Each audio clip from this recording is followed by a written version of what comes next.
नमस्कार, आप देख रहे हैं राजस्थान 10 बजे और आपके साथ में विजेंद्र सोलंकी। संभागवार बड़ी खबरों का सिलसिला शुरू करते हैं और सबसे पहले बात करते हैं जयपुर संभाग की। जयपुर संभाग की बड़ी खबर बता रहे हैं हमारे सहयोगी योगेश शर्मा। राज्य की विधानसभा में आज का दिन इतिहास में दर्ज हो गया है। संसदीय गुणों से परिपूर्ण प्रोफेसर वासुदेव देवनानी को आज एक दिन का निष्कासन का दंश झेलना पड़ा। सदन में हंगामा इतना बरपा कि स्पीकर डॉक्टर सीपी जोशी को सत्ता पक्ष के संसदीय कार्य मंत्री को ये कहना पड़ा कि बीजेपी विधायक के खिलाफ वो प्रस्ताव लेकर आए कि क्यों नहीं सदन से एक दिन का निष्कासित किया जाए। राजस्थान की विधानसभा में आज गर्मा गर्म राजनीतिक दिन था। राज्य की विधानसभा के अध्यक्ष डॉक्टर सीपी जोशी को शायद इतने गुस्से में इससे पहले देखा गया होगा। विधानसभा अध्यक्ष ने आज उस विधायक को सदन से चलता कर दिया जो 2 बार राज्य के शिक्षा मंत्री रहे हैं, जो 4 बार विधायक हैं और भारतीय जनता पार्टी के सबसे काबिल नेताओं में जिनकी गिनती होती है। वासुदेव देवनानी आज शून्यकाल में स्थगन के जरिए ये मुद्दा उठाना चाहते थे कि राजस्थान विश्वविद्यालय के बाहर विद्यार्थी परिषद के कार्यकर्ताओं पर जो कातिलाना हमला हुआ है उसे लेकर सदन में वो अपनी बात रखें। स्थगन उन्होंने लगाया, लेकिन विधानसभा अध्यक्ष डॉक्टर सीपी जोशी का ये क्षेत्राधिकार होता है कि किस स्थगन को लिया जाना चाहिए या किसे नहीं लिया जाना चाहिए, और संभवतः उनकी विपक्ष के नेताओं से इस बात को लेकर चर्चा भी होती है। आखिरकार जब स्थगन नहीं लगा और स्पीकर जब अपनी बात कह रहे थे कि कौन कौन से स्थगन लगे हैं और किन्हें अनुमति दी गई है स्थगन पर बोलने की, तो जब विधानसभा अध्यक्ष ने कहा कि वासुदेव देवनानी के स्थगन को नहीं लिया गया है, तभी सदन में हंगामा बरप गया। वासुदेव देवनानी उत्तेजित होकर वेल में नारेबाजी भी की, अपनी मांग रखने लगे और बोलने लगे। स्पीकर उस वक्त आसन पर थे, आसन पैरों पर था और स्पीकर इस बात से नाराज हो गए। उन्होंने संसदीय मर्यादाओं का पाठ विपक्ष के नेताओं को पढ़ाने लग गए। स्पीकर का यह अधिकार है कि किस स्थगन को लिया जाए और किसको नहीं लिया जा सके। आसन को विधायक चुनौती नहीं दे सकता।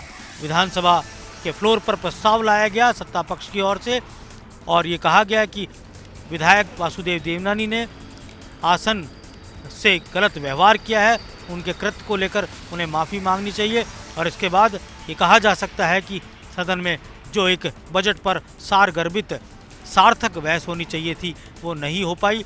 केवल सत्ता पक्ष और दूसरे दलों के विधायक ही अपनी बात रख पाए। भारतीय जनता पार्टी का विधायक दल बजट पर वाद विवाद से नदारद रहा। बीजेपी अभी इस मुद्दे पर चुप नहीं रहने वाली। 3 को जब फिर से विधानसभा का सत्र शुरू होगा तब बीजेपी विधायक दल की बैठक के जरिए ये तय किया जाएगा कि वासुदेव देवनानी के घटनाक्रम पर क्या निर्णय लेना है, क्योंकि बीजेपी इस बात पर अड़िग है कि उनका विधायक माफ़ी नहीं मांगेगा। किस तरह सदन में आगामी घटनाक्रम रहेगा ये बहुत ही दिलचस्प होगा। और अब रुक करते हैं जोधपुर संभाग का। यहाँ की बड़ी खबर बता रहे हैं हमारे सहयोगी राजीव गौड़। राजस्थान के अन्य जिलों की तरह जोधपुर में भी वैक्सीनेशन का कार्य सुचारू रूप से चल रहा है। जोधपुर के जिला कलेक्टर इंद्रजीत सिंह के द्वारा लगातार जहां मॉनिटरिंग की जा रही है, वहीं तीसरे चरण में जो 45 से 60 साल के बीच के बुजुर्ग हैं उनके जहां वैक्सीन लगी है, वहीं जो गंभीर रूप से बीमार है उनकी भी वैक्सीन लगी है। जोधपुर के पूर्व नरेश गज सिंह और पूर्व महारानी हेमलता राजे ने जहां गोयल अस्पताल पहुंचकर वैक्सीनेशन करवाया, तो वहीं राजस्थान हाईकोर्ट के पूर्व न्यायाधीश जस्टिस एलन बाथुर ने अपनी पत्नी के साथ में एम्स अस्पताल में जाकर के वैक्सीनेशन करवाया। तो वही केंद्रीय मंत्री गजेंद्र सिंह शेखावत के माता पिता ने भी अस्पताल में जाकर के वैक्सीनेशन करवाया।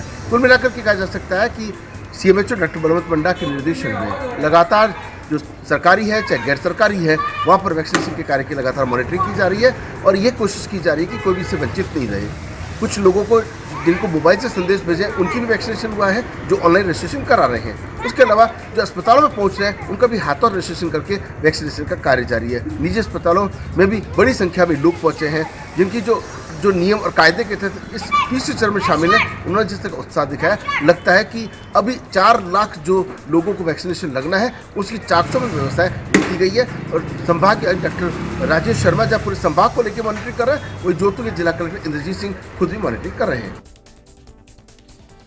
और अब रुक करते हैं बीकानेर संभाग का, यहाँ की बड़ी खबर बता रहे हैं हमारे सहयोगी लक्ष्मण राघव।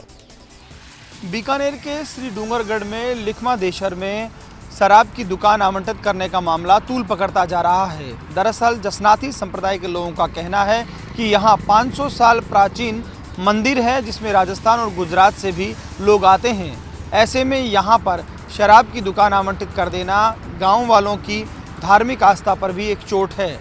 वर्षों से यहाँ कभी कोई शराब की दुकान नहीं खुली है।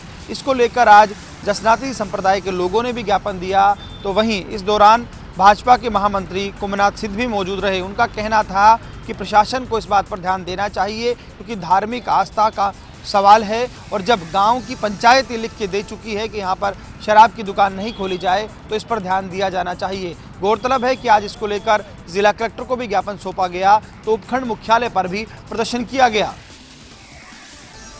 और अब रुक करते हैं अजमेर संभाग का, यहाँ की बड़ी खबर बता रहे हैं हमारे सहयोगी कौशल जैन। अपराध जगत से जुड़ी है अजमेर संभाग की बड़ी खबर। अजमेर पुलिस को मिली बड़ी कामयाबी। गैंगवार से जुड़े हत्याकांड के एक आरोपी को किया गिरफ्तार। तो वहीं नागौर में युवक की गोली मारकर हुई हत्या। भीलवाड़ा में पुलिस को मिली बड़ी कामयाबी, पकड़ा नकली कपड़ा। अजमेर संभाग में आज पुलिस और अपराधियों के बीच टक्कर रही। कहीं अपराधी आए पुलिस की पकड़ में तो कहीं अपराधियों को तलाशने में जुटी रही पुलिस। अजमेर जिला पुलिस को विक्रम शर्मा हत्याकांड में फरार चल रहे एक आरोपी राहुल को गिरफ्तार करने में बड़ी कामयाबी मिली। तो वहीं वाहन चोरों के गिरोह को भी पुलिस ने धर दबोचा और इनके कब्जे से चुराए गए वाहन भी बरामद किए। तो वहीं नागौर में अज्ञात कारणों के चलते युवक के सर में गोली मारकर अज्ञात हत्यारों ने उसे मौत के घाट उतार दिया। पुलिस मामले को प्रेम प्रसंग से जोड़कर हत्यारों की तलाश में जुटी है। तो वहीं भीलवाड़ा पुलिस को भी बड़ी मात्रा में नकली कपड़ा जब्त करने में कामयाबी मिली है। शातिर अपराधियों के गिरेबान तक पुलिस के हाथ पहुंचते ही अपराधियों में भय पैदा होता है।